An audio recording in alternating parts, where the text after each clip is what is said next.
provide you with the lowest per GB rates, night or day. SLT 4G, driving you ever forward. Making headlines on First at 9. The big push. New cabinet ministers take oath late into the evening. MP Vimal Veeravansa is given the portfolio of housing and social welfare. Let the public decide. Prime Minister Mahinda Rajapaksa backs a general election. MP GAMMANPILA also urges the dissolution of Parliament.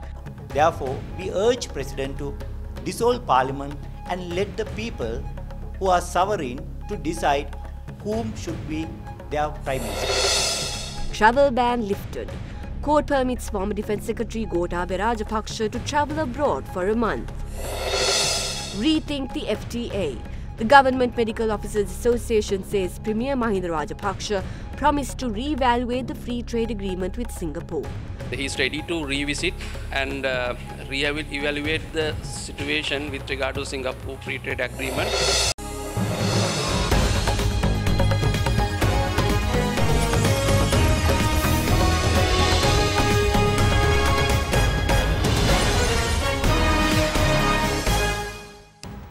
A very good evening and welcome to First at 9 on Derana 24/7 Sri Lanka's news channel. I am Katharina Chang. Now moving on to a top story tonight, President Maithripala Sirisena says that a cabinet subcommittee will be appointed to look into unresolved issues in the gem and jewellery industry over the past 3.5 years. During a special discussion at the Presidential Secretariat today, President Sirisena said that flexible policies will be implemented for the industry under the new interim government. The President had also instructed relevant officials to present a report on raids on illegal mining and fake gem sellers over the previous year.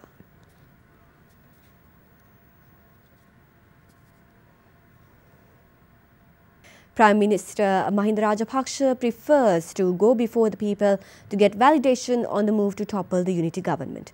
Addressing an event held in Colombo today, the Premier stressed that the decision to topple the government was arrived at since the country was heading towards a disaster. Our intention behind this was to save the country from the disaster it was heading towards. We had a responsibility and we acted accordingly. Several ambassadors questioned me as to why I couldn't be patient for another 8 months. We were patient, but had we continued to be patient, we don't know what the country would have been left with in 8 months' time. The former government sold everything and we will not have anything left to govern. Should we be limited to the Parliament? My opinion is that we should take the matter to the people. People should make the call whether our decision was right or wrong. We should go amongst the people and get confirmation on our call to topple the government.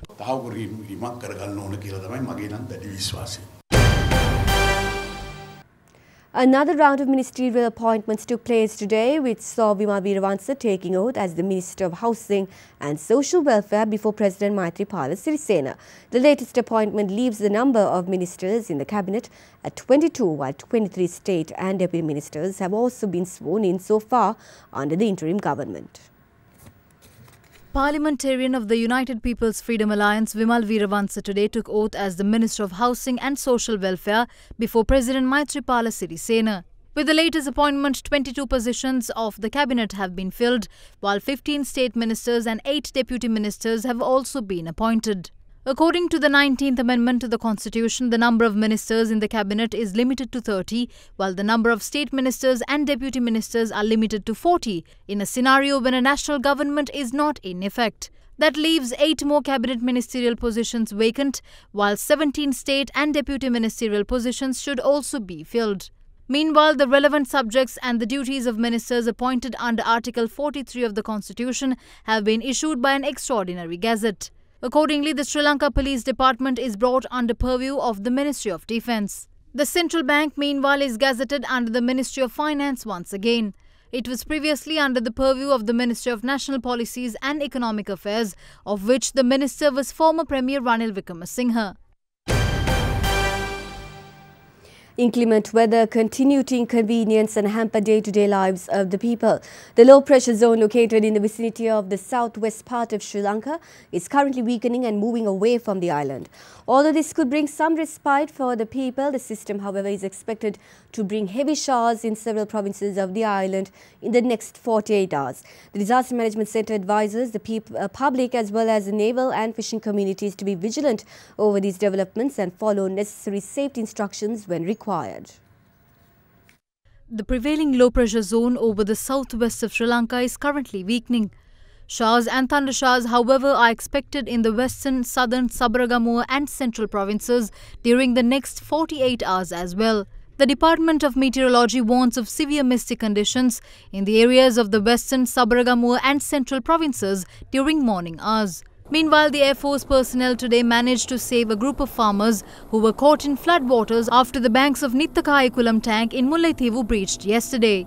The rescue operation was conducted under direct supervision of the Air Force commander, and the operation was worked off by a unit of 6 emergency rescue personnel. In the meantime, 7 spill gates of the Rajangane reservoir still remain open, and the other Derana reporter said that 3,700 cubic meters of water per second are currently being released to low-lying areas. The Kadavela tank in Polonnaruwa has also reached spill level following heavy rains across the past few days. Meanwhile, a landslip occurred at the Rilpola first kilometer post along the Vavellahinna main road in Badulla last night, causing traffic to be halted for several hours. Meanwhile, all 7 spill gates of the Ulhiti Ratkinda reservoir in Girandrukotte are open following heavy rainfall over the last 24 hours. So due to heavy rain conditions prevailed since few days time, 13 districts were affected around the country and 50 division secretariat has been affected with that particular situations. 7,900 families been affected and 27,949 people included into that particular families. So 3 deaths reported and 4 injuries, 100 partially damaged houses and 9 fully damaged houses. And 12 safety centers been located since few days time, especially in Batticaloa district. 2,506 people still been temporarily accommodated into that particular area. And National Building and Research Organization that they have extended the warning of the possibility of landslide in Nuwara, Matale, Kalutara, in Nuwara district, Hanguranketa and Walapale, and Matale district, Yatawatta, Ukuvela, Rattota and Ambangaga Korale. And in Kalutara district, Bulat Sinhala, Matugama, Ingiriya and Agalavatta areas been notified as landslide prone areas if this rain continued in next 24 hours. And people need to pay a lot of attention of the possibility of landslide, especially for the signs of the landslide. 2 rivers been observed by the irrigation department with the overfilling of some areas. And, in Kaluganga, Milakanda area been notified, and Yannoya, Horopatan area also been notified as rising very fast moving and rising water levels. So people need to pay a lot of attention with that particular area. The Department of Meteorology says that the weakening of low-pressure zone will still bring showers and thundershowers to the coastline extending from Colombo to Matara in the next 48 hours. Deep sea areas to the west of the island are expected to be rough at times as the wind speeds can reach up to 50 to 60 kilometers per hour. Temporary strong winds of up to 70 to 80 kilometers per hour are also expected along the coastal belt during the next 24 hours. The European Union warns that further delay in convening the parliament would damage Sri Lanka's international reputation and deter investors. Issuing a joint communique, it said that the ambassadors of the European Union, France, Germany, Italy, Netherlands, Romania, the High Commission of the United Kingdom as well as the ambassadors of Norway and Switzerland take note of the summoning of parliament as indicated in the Gazette.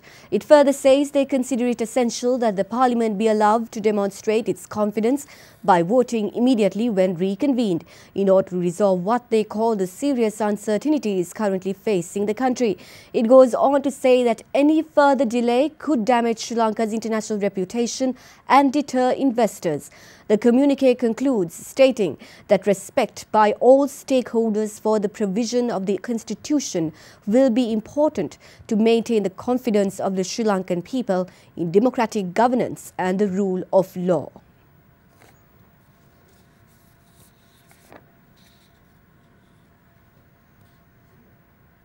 A number of ministers who took oath under the interim government recently assumed duties today as well. Minister of Highways and Road Development S.P. Disanayaka, who was appointed as the Chief Government Whip, assumed his duties at the Parliament today. We intend to show the power of the government to the country before the 14th. Through the changes that will occur in the next 2 days, the country will understand that the government established under the premiership of Mahinda Rajapaksa has more support than the 113. We're not afraid of anything, and this country will move forward. Meanwhile, several newly appointed ministers assumed duties at their respective ministries today. Minister of Health, Nutrition and Indigenous Medicine Chamal Rajapaksa assumed duties this morning. Minister of Justice, Public Administration and Home Affairs Susil Premajayanta also assumed duties this morning. Minister of International Trade and Investment Promotion Bandula Gunawardena assumed duties along with his State Minister Lakshman Vasanta Pereira. Minister of Housing and Social Welfare Vimal Veeravansa, who took oath this morning, also took office today. State Minister of Finance Anura Priyadarshini too assumed duties. Prime Minister Mahinda Rajapaksa, who also holds the portfolio of Finance and Economic Affairs, graced the occasion. We should agree that our economy is full of issues. The depreciation of the rupee has become a greater problem. We have to take short-term and long-term measures in this regard. Amidst all this, we have to be ready for people-friendly measures. The President and the Minister of Finance are of the view that the people should benefit from maximum concessions. According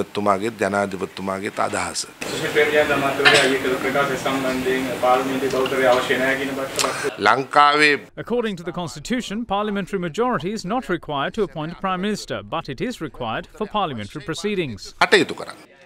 State Minister of Transport and Civil Aviation C.B. Ratnayaka also assumed duties today.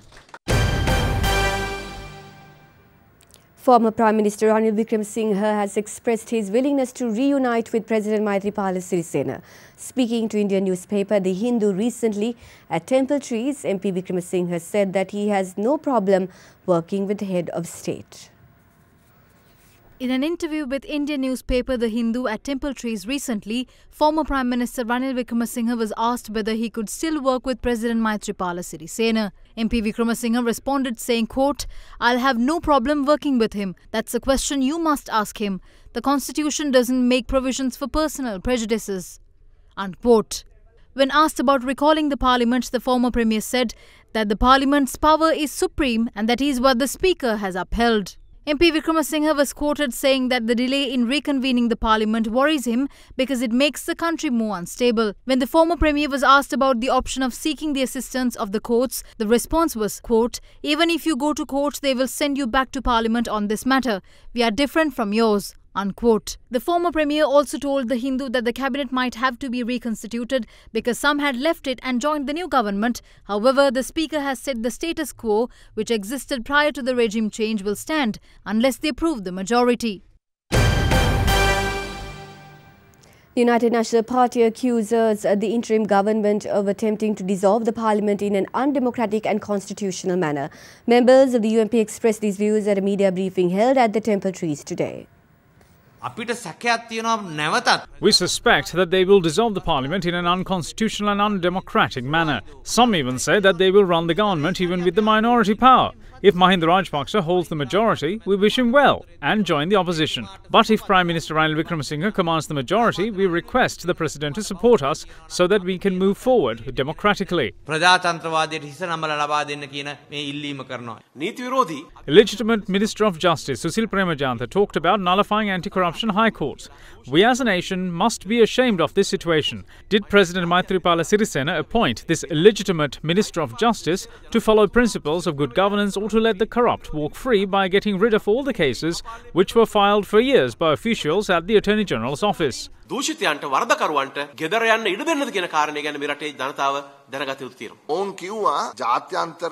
said that the international community has such faith in them and that all investments and funds which were going out of the country are now coming back. But officials of the central bank say from the 26th of October until now, $140 million worth of investment money have been pulled out of the country.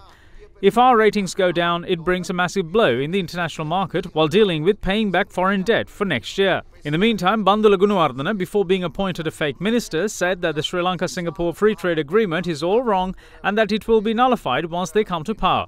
However, now he says that they must consider before taking any further actions and that they have to wait until Professor Lakshman's committee report is released. If this agreement was such a crime done by us to the country and if it results in the rupee being depreciated to 200 against the US dollar, why would they continue with it?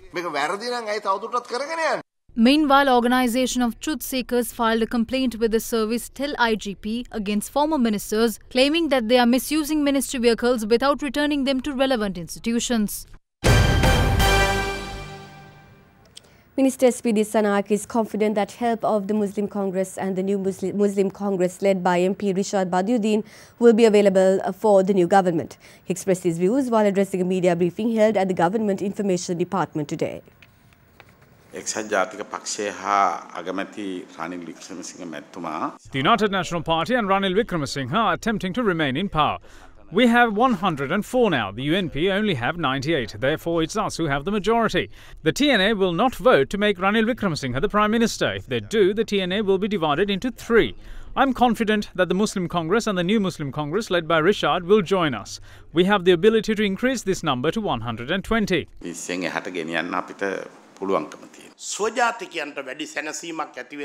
As the subject minister, I have suggested tax concessions to ease the cost of living.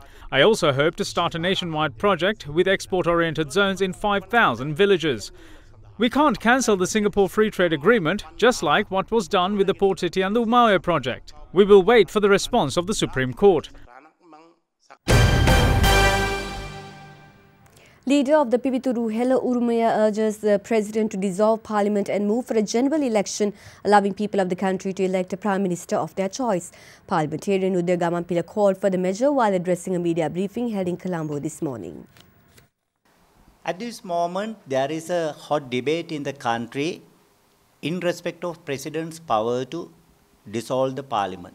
Pro-dissolution group says President can dissolve the Parliament without the consent order or request from the Parliament, quoting Article 33(2)(c). On the other hand, anti-dissolution group says that there is no such power, quoting Article 71. President shall exercise his powers under Article 71 in normal circumstances, ordinary circumstances. President can exercise his powers in Article 33(2)(c) in special circumstances, in an extraordinary situation, in a crisis. Fortunately, the Speaker has triggered this crisis. Now, the President, being the head of the executive, has appointed a Prime Minister. The Speaker, being the head of legislature, has refused to accept him as the Prime Minister. Now, who should be the acceptable one, valid one, legal one? Who can decide this? There's only one authority in this country. That is, people who have sovereignty power. Therefore, we urge President to dissolve Parliament and let the people who are sovereign to decide whom should be their Prime Minister. The tri-member Colombo Special High Court today gave permission to former Defence Secretary Gotabaya Rajapaksa to travel abroad. Permission was granted following a request made by attorneys representing the former Defence Secretary. The Attorney General's Department filed a case against 7 persons, including former Defence Secretary Gotabaya Rajapaksa, over misuse of public funds amounting to 34 million rupees in constructing the D.A. Rajapaksa Memorial Museum in Mathamulana of Veerakatiya during the previous government. The case was taken up before the tri-member judge bench of Colombo Special High Court, with the former Defence Secretary appearing before it to testify. Representing the former Defence Secretary, President's Counsel Ramesh De Silva requested a lift to his client's overseas travel ban. He sought the ban to be lifted for a month from the 14th of December. Upon deliberation, the request was granted. The court, however, ordered Gotabaya Rajapaksa to surrender his passport to court upon his return to the country. Some factions of the international community believe that they can rule other countries according to their administrative and legal systems. Our constitution is different to theirs. The president of our country is appointed by public vote. The European Union can't speak against him. They should keep in mind that we are an independent, sovereign nation.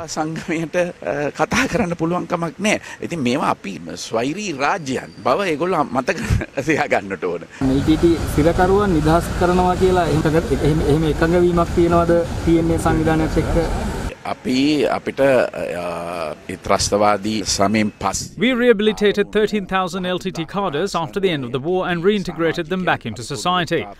There were around 270 still in camps when we handed over the government. Legal measures must be taken against them since they have committed various crimes including murder.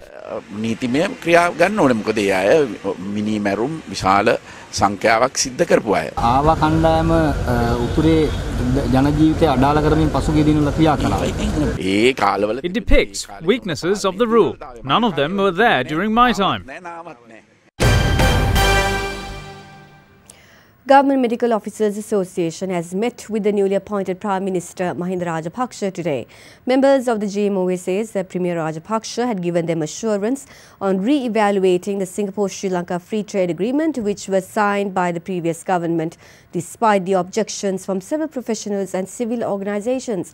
GMOA General Secretary Dr. Harith Aludge expressed these views to media following the meeting with the Prime Minister. We had a meeting today morning with the newly appointed Prime Minister, and during the meeting we had discussions on issues which are important to the country and also to the entire health sector and the government sector, and also to the doctors in particular regarding the burning issues which are faced by the doctors at present. Especially we have discussed in length about the Singapore Free Trade Agreement and the need for the national trade policy, and the Honourable Prime Minister has declared that after visiting the World Trade Organization protocols, he is ready to revisit and re-evaluate the situation with regard to Singapore Free Trade Agreement, and also he has assured the GMOA that he will initiate action to have a true national trade policy with the full blessings of the government. And on the other hand, we have briefed about the Sri Lanka Medical Council situation and the SITEM issue. Honourable Prime Minister has declared that he will convene a special meeting of the parents of the SITEM graduates who have not yet enrolled into the Kotalawala Defence University, and we have requested the Prime Minister to fully implement the consensus reached Kotalawala Defence University Special Provisions Act, and he has agreed upon that the final solution should be through the Kotalawala Defence University. You are watching Sri Lanka's award-winning news channel, Derana 24/7.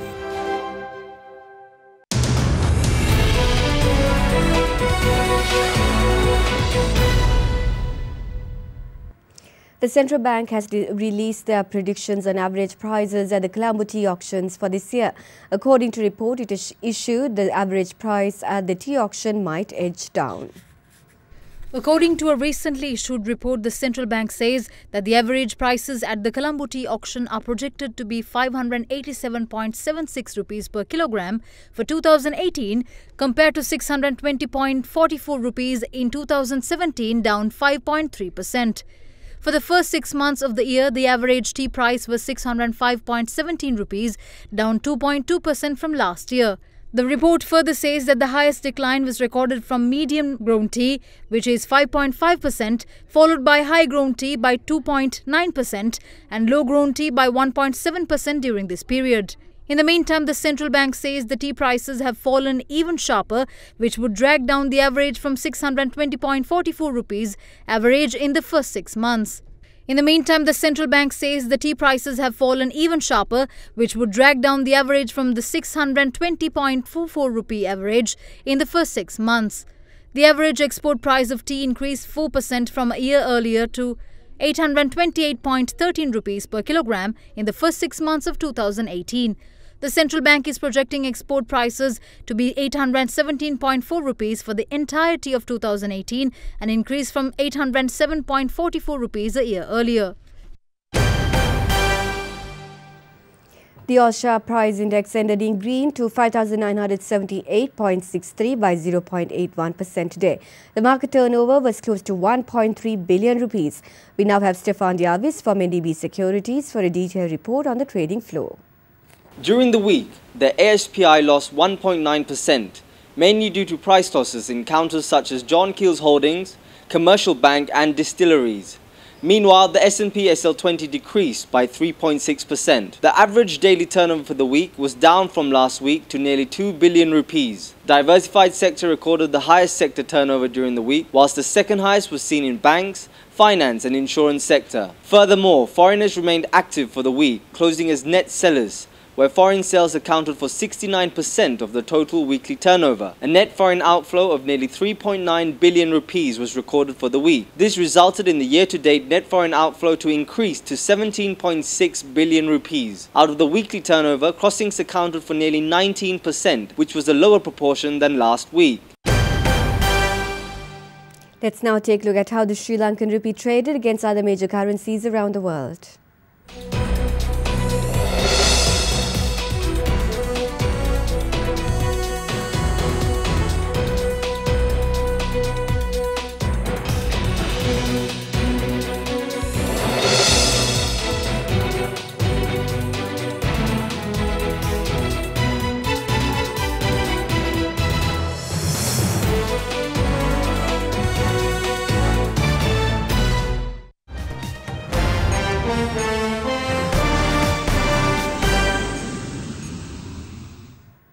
Police have identified the gunman in Wednesday's shooting at a bar in California as a U.S. Marine Corps veteran with suspected mental health issues.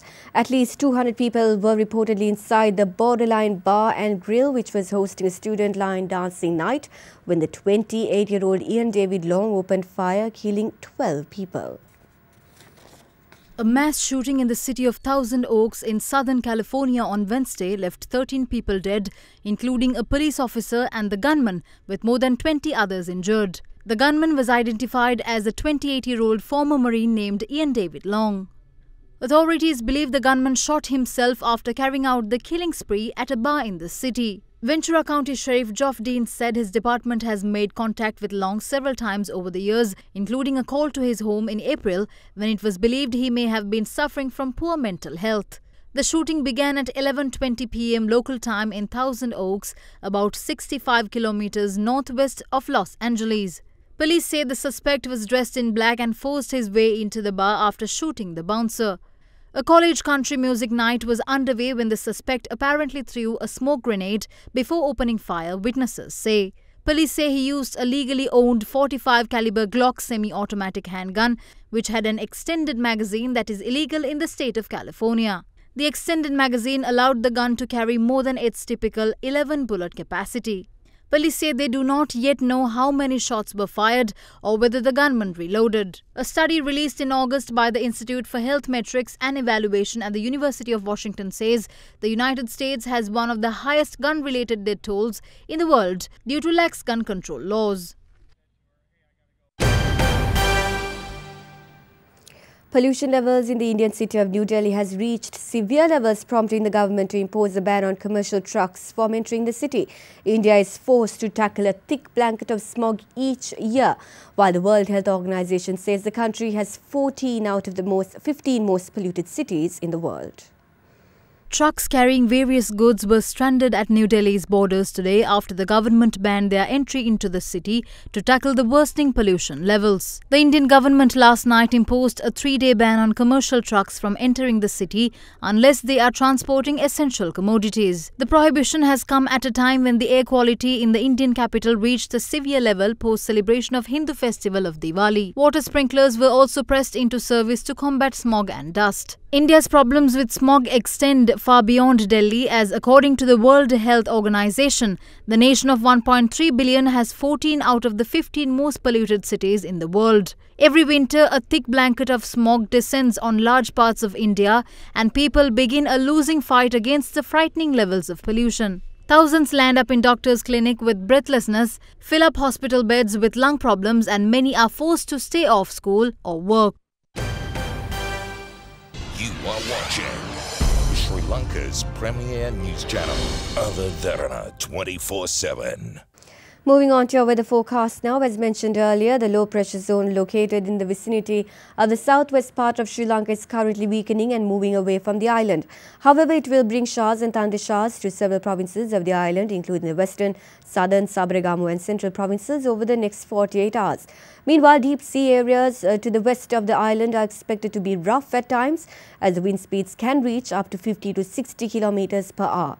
Temporary strong winds of up to 70 to 80 kilometers per hour are also expected along the coastal belt during the next 24 hours. So, naval and fishing communities are expected to be vigilant over these developments and follow necessary safety instructions.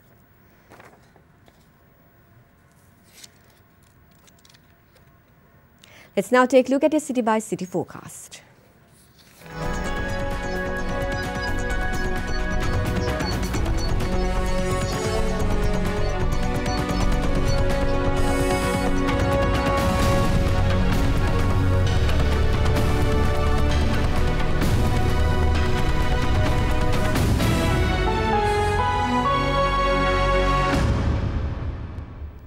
Well, it's Friday and it's time for your good story of the week. We bring you today's story from Overland Park in the United States. An adorable little boy named Roman Dinkel with a spina bifida is spreading smiles across the globe after a video of him celebrating his first steps went viral. Open the door, please, Mommy, and please. When Whitney Tinkle was 20 weeks pregnant with Roman, doctors diagnosed him with spina bifida, a birth defect where there is incomplete closing of the backbone and membranes around the spinal cord. While in utero, he underwent a surgery meant to improve breathing issues and the functional movement he'd have in his legs after he was born. Before he was born, his parents were told that there was a chance that he wouldn't be able to walk. After he was born, with the help of chiropractic and physical therapy, he preserved and started using crutches 1 year later. Hi guys, I love you. Bye. And with that, we conclude this edition of First at 9. Thank you for joining us and have a pleasant evening.